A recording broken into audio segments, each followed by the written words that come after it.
Ladies and gentlemen, please welcome to the podium the Lifetime Achievement Award recipient for Music Industry Executive, my friend, Mr. Steve Resnik!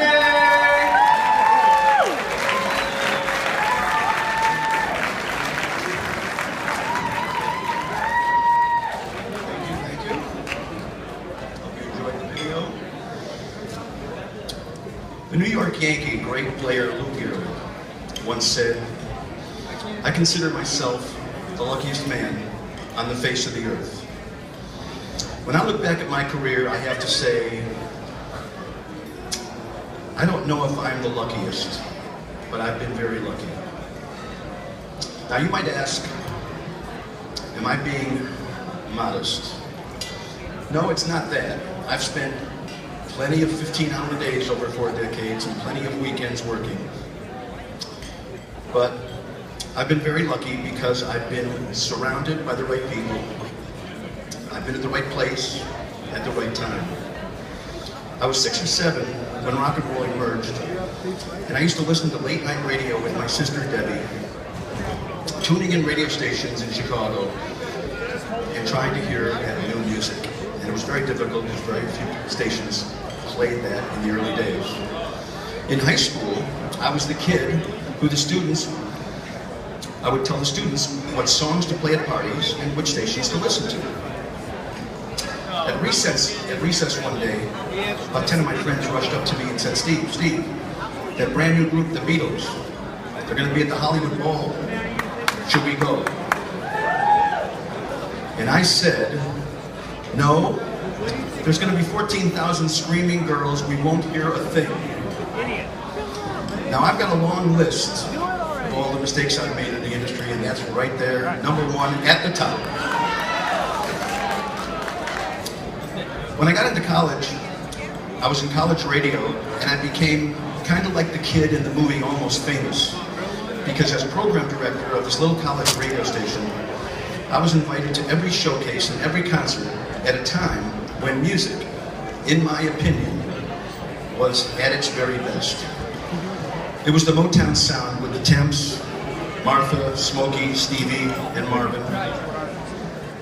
The Sunset Strip was alive with the Monkees, Bob Dylan, the Doors.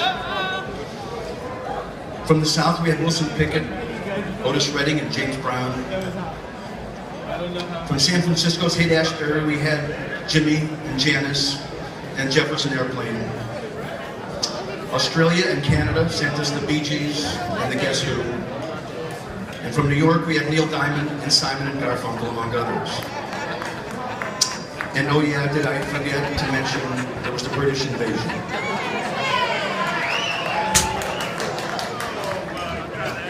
When I was in college, I was lucky to get a job as an intern at KFWB, Channel 98, rock and roll radio here in Los Angeles before it became all news. And I was supposed to file the thousands and thousands, tens of thousands of records that they had never filed before. While there, I was in heaven because I got to watch the most famous DJs of all time there at that station, like Gary Owens, Jimmy O'Neill, B. Mitchell Reed, Bill Balance, and Wink Martindale. That was when I first met him. I spent 15 years at 4 record companies with arguably the greatest promotion person of all time, Charlie Minor. Many of you may remember him. Together, he and I helped develop the careers of Janet Jackson, Styx, Supertramp, the Go-Go's, Kenny Rogers, Herb Alpert, and more.